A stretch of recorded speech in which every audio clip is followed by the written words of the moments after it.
ট্রাকের নিচে যাই কথা বল না কেন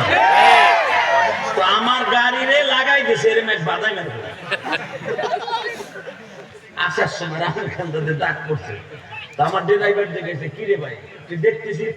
ওই যে আমানুল্লাহর বাড়ির কাছে সিপ আছে ব্রিজটা আছে না আমানুল্লাহর বাড়ির সামনে খাল দেয় ওই সিপার মধ্যে দুই পাশে দুই ওই আরো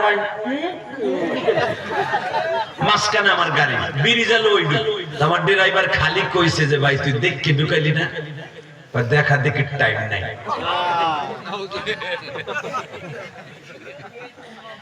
হ্যাঁ দাড়ি মোছড়ে নাই এখন মনে আছে আব্দুল হিগুল পরে হিগুল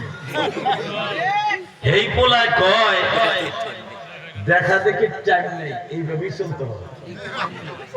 নাউজুবিল্লাহ বলি না ভাই কলিজার টুকরা বাজানদা আমার বড় ছেলে আল আজহার বিশ্ববিদ্যালয়ে পড়ে মিশর ও আমার পোলার বয়সী না সে আমারে দেখে কয় দেখা দেখি টাইম নাই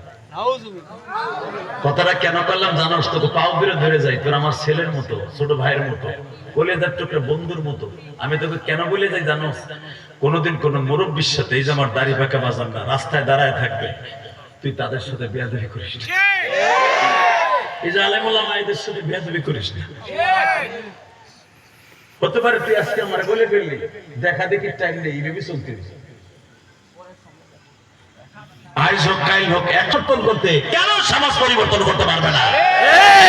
যুবকরা যদি মদ গাঁজা হিরোইন খাওয়া বাদ দিয়ে দেয় 5 ওয়াক্ত নামাজি হয়ে যায়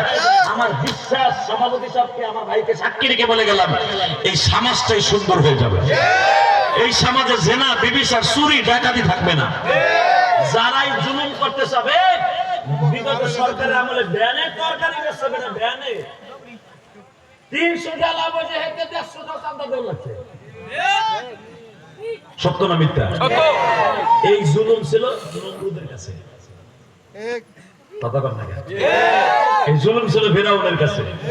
এখন এইটা যদি আমাদের দেশের সরকার সে আওয়ামী লীগ বিএনপি জামাত